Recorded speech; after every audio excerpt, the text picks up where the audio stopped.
মত প্রকাশ করলেই রেইড, বিস্ফোরক মন্তব্য জাভেদ আখতারের। সরকারের বিরুদ্ধে কথা বললেই কি আসে সিবিআই ইডি, প্রশ্ন তুললেন জাভেদ। বলিউডে ভয়ের বাতাবরণ, মুখ খুলতেই বিপদ, ইঙ্গিতে জাভেদের কটাক্ষ। দেশের সরকার নিয়ে নিজের অবস্থান বরাবরই স্পষ্ট করে এসেছেন জাভেদ আখতার। কোনো দল ক্ষমতায় সেটা নয়, কার্যকলাপ নিয়ে প্রশ্ন তুলতে তিনি কখনোই পিছপা হন না। আর এবার তার মন্তব্য যেন ফের চমকে দিল বলিউড মহলকে। সরাসরি না বলেও ইঙ্গিতে তিনি বুঝিয়ে দিলেন ভয় আজকের ইন্ডাস্ট্রির বড় চ্যালেঞ্জ। সম্প্রতি এক অনুষ্ঠানে আইনজীবী তথা রাজনীতিবিদ কপিল সিব্বলের সঙ্গে কথোপকথনে জাভেদ আখতার বলেন, মেরিল স্ট্রিপ যখন অস্কারের মঞ্চে মার্কিন সরকারের সমালোচনা করেন তখন তার বিরুদ্ধে ইডি অভিযান হয়নি, বাড়িতে রেড পড়েনি।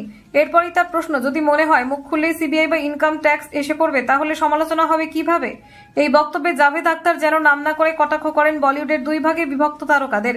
একদল যারা সরকারের প্রশংসায় মুখর, আর এক দল যারা চুপ করে আছেন। অপারেশন সিঁদুর নিয়ে যখন প্রায় গোটা ইন্ডাস্ট্রি সরকারের পক্ষে বক্তব্য রাখছে তখনই কেউ কেউ নীরব।